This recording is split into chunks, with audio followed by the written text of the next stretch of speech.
While watching YouTube videos with our older son this week, I had a curious experience that got me thinking a little bit. Anything can get me thinking a little bit, you know? That's the beauty of a practice of preaching so regularly. But I'll tell you, we came across a video that was about ocean science. And it contained several shots that showed both above and below the ocean surface at the same time. So you could see the sunny day in the open air up above, and then the water line, and then the fish kind of splashing below the water, which was beautiful and fascinating. And I realized as I was watching it that it was also a bit disorienting, because this is something that you would never be able to see with your naked eye, right? Like your eye is either above the water, it's below the water, it's just not both. And it felt very liminal, right? Like being in between, a way that made it feel really odd, like looking at two things and knowing that they exist at the same time and are next to each other, but really very separate. And of course I thought, how do they do that? Now maybe we have some amateur professional photographers in here. Anyone? One? Okay, well you can tune out. The rest of you, fascinating update. I looked this up, and apparently it's a very particular kind of photography or videography called over-under or split-shot photography that requires some super specialized equipment and quite a lot of know-how. This is not like put your iPhone in a waterproof bag and just wander out into the ocean and hold it really low in the water and take. No, that's not what this is.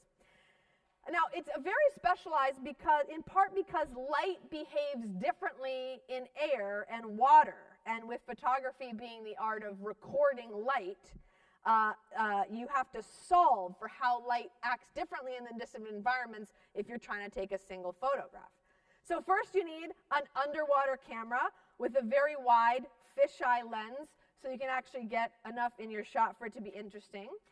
You also need a large dome port. I don't know what that is. It has something to do with refraction, but I couldn't really go also down that rabbit hole. I'm a busy lady. I'm just trying to bring you the essentials here. Now, apparently your aperture, Scott's going to know what that is, or the hole through which the light comes, should be very small. Otherwise, you'll end up with an image that's super bright on the top and very dark in the bottom. Now, many photographers actually even use underwater strobe lights to correct for this difference and also help with the different visual depth that changes between those two settings. Oh, and you also need to consider the fact that the water is probably moving and splashing all over your stuff all the time. So you'll maybe need a super fast shutter speed, and you might want to rub a potato on the dome of your, this is real as the internet, rub a potato on the dome of your camera to prevent water droplets from forming, which is like where I stopped because that seemed just pretty specific, and I think you get the point. It takes some real effort to capture that kind of image. And I hope you go home and look at some of them because they're amazing. And in light of all this, I started thinking, naturally, this is so much like the experience of reading John 18. Now, maybe Scott was the only one that picked up on this while Doug was reading. Scott's listening thinking, this is just like split-shot underwater photography. Okay, if you didn't think that, that's okay. Stick with me for a minute. I do think there's a connection. What we just heard Doug read is a scene in the Bible, and in case it's unfamiliar to you, it comes from the middle of the Passion narrative at the end of Jesus' life. It's where he's on trial for sedition, basically, and he's brought before Pilate, the Roman governor of Judea at that time, to defend himself against these claims. And Jesus doesn't really do that. That's true throughout the Gospels, right? He kind of dismisses Pilate's insincere questions, as he has done all those kind of inquiries most of his ministry. But Jesus and Pilate do have this interchange that's about authority and truth. Okay, it's about, oh, hi, Robert. It's about authority and truth. And in this conversation, it's possible to imagine, if you're imagining the scene in your mind, that both of them, Pilate and Jesus, are actually stand-ins for the kingdoms that they represent. The kingdom of the world and the kingdom of God. And in that way, it's a little bit interesting to conceive of this, right? Like them face each other, like it's a conversation that we wouldn't ever imagine unfolding all in one room, these kingdoms that are at odds, right? Or this liminal space between the earth and the heavens, or the profane and the sacred. And if we imagine it like that, the contrast is really stark. And I think to understand this, it's important to know that the author of John puts these two rulers in conversation. We don't know if this conversation ever really happened. He puts these two rulers in conversation to prove a point, which seems to be that they are both very powerful, but that the power derives from different sources. Pilate keeps saying, "Where are you from?" Jesus says, "I'm not from here. I'm not from this world. I'm not from, if I was from here, this would happen," right? Their power derives from different sources. Pilate's is born of violence, authoritarianism, and greed, while Jesus' power derives from truth, and as we saw in the story immediately prior to this, the evening before the Last Supper, from love. And clearly John would like us to conclude that Pilate's source of power, though very substantial, is ultimately lacking. Keep in mind that by the end of the gospel, we'll see that Pilate has used everything within his power to kill the truth that is alive in Jesus, and it still isn't enough. But there they are in this room talking to each other. And this tension, this sort of interchange, we should know, was really important to the early church. It was important because early Christians, despite how their lives had been transformed by their faith, continued to live in a world that looked a lot like Pilate's world. They continued to live in a world that was unpredictable and violent and greedy. But nonetheless, they had seen and experienced also the kingdom of truth, which came to them through the Spirit and through the witness of other apostles. But they had to work hard to keep that in view. They had to remember when things were difficult that there were these two sources of power at work, even though one, the earthly one, was much easier to see, kind of overexposed in their experience. And this exchange with Pilate, this Bible story, was a reminder of that essential work of faith, of keeping these two things next to each other. In fact, the oldest known fragment of the New Testament in existence is a business-sized scrap of parchment that contains lines from this story. So somebody, they think this is very early 2nd century, just a few decades after Jesus' life and death, somebody or many somebodies worked hard to keep that around, kept it in their pocket as a reminder that while violence might win the day, truth and love would win the world. And sort of in light of all that, I think it's interesting to consider how over time the church has returned again and again to this vision of two realities in order to figure out how to live in its own time. And it's interesting to think about the ways that it's succeeded and failed in those endeavors. The anthem that we just heard, for example, that's a favorite of this time of year, right? It was originally written as a table prayer by a Lutheran minister in Saxony, Germany during the 30 Years' War, which you might remember was one of the most destructive conflicts in Western European history. It was a time when political powers, aligned with particular Christian paradigms, vied for dominance in Central Europe, while leaving its citizens, including the author of this hymn, moored in never-ending cycles of violence and plague. The pastor-author of Now Thank We All Our God opened his home to victims of war and to political refugees, and was said to have performed 4,000 funerals the year that this hymn was written, including that of his own wife. And yet he writes so eloquently about the eternity and the supremacy of God, at a time when the powers that be around him seem to have forgotten all about that. You can see him in this difficult time bringing back into view this idea that there is truth and goodness, right, at work in his world. Another example is actually this day, Reign of Christ Sunday.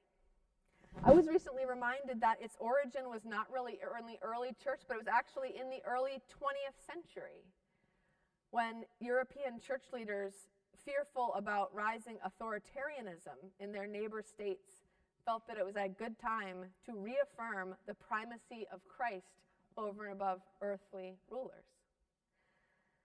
Which sounds pretty simple, but it wasn't that much. It turned out that it wasn't as simple as just saying we pledge allegiance to Jesus' way.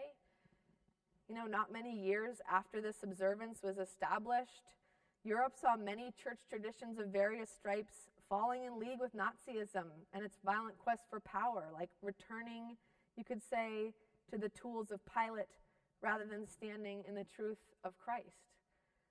Turns out it's pretty complicated work.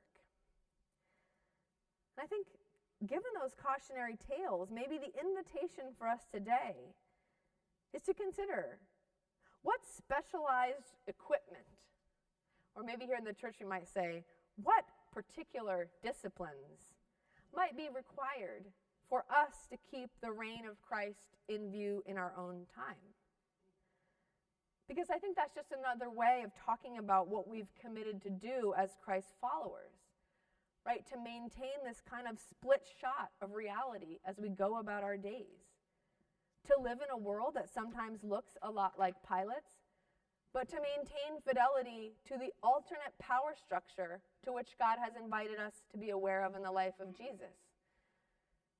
You know, if we've gotten baptized, or if we've made a commitment to a community of faith, or we've gathered here, it means that in some way we've said yes, or we're trying to say yes to a different vision of reality. A reality in which there is sacred goodness at the root of all things, of this earth, of its creatures, of each of us. A reality in which we are committed to a program of mercy and care, nonviolence and peacemaking. A reality in which we are rooted by faith in the supremacy of truth and love above all other things. And I know it's hard to keep those things at the center, especially when so much light and attention seems directed at the alternative, and especially when the prospect of resurrection seems very shallow and dim. I think to many of us it feels particularly poignant right now as we think about the rise of Christian nationalism in our midst. And it's warped theology that seems to want to believe it was Jesus' intention to adopt Pilate's methods of violence and dominance rather than supplant them. I know it's hard to keep the focus. But here's some good news. I know you've been waiting for it. We're always all about good news over here. Here it is. We already know some of the tools that we need to do this work, to adjust the contrast in our minds and hearts so that the world as it is and as it should be appear equally apparent to us. And these tools are things like prayer and contemplation and study, activities which redirect our attention to God's presence around, among, and within us, and directed to the sacredness of all things. Likewise, a habit of deep, sacred relationship grounds us in the truth of others' dignity and in our own. I think regular worship can help wipe away the drops of doubt and discouragement that can cloud our perception. And that, apropos of this week, practices of gratitude can affirm goodness and life in ways that reconnect us to the divine. And of course, there is another, hopefully out of those, not before them, but out of them flow action and works of advocacy and provision that enact the truth we're called to serve and that we have reinforced through our spiritual habits. It's not an accident that many of the successful social movements of the past grew out of religious communities. And it's not just because we have better phone trees. It's because habits of prayer, contemplation, community, and joy keep the vision of truth alive and accessible while we're fighting the hard fight that justice so often requires. These disciplines give us wells from which to draw in difficult times so that we can keep going with a clear sight of where we are going. You know, I know it's tough out there. The ways of the world often seem prevailing. If you stopped reading John's Gospel in chapter 18, you might think that was true then too. But the rest of the story and the good news of the gospel have informed my faith in ways that have given and continue to give me deep hope in this alternate way, the way of Christ, the way of truth, and offer me an assurance that that is what leads to new life and to hope and to more love that we can imagine. And I'm excited to keep digging into that faith with you on this journey. I mean, as I said, we're here on the last day of our liturgical year together, and you know what we're going to do next week? We're going to start again. We've been doing it for hundreds of years, and in each cycle, perhaps we deepen our understanding, perhaps we expand our hope, perhaps we renew our connections both to each other and to the sacred. And I have great hope that as we enter the cycle again this year, we can do so with renewed passion for the importance of this work and renewed trust in God's presence with us as we do, so that we can truly see how the light of God is coming into this world, and so that we can record it for our community and for our time. I offer these invitations in the name of the one that created, redeemed, and sustained us always. Amen.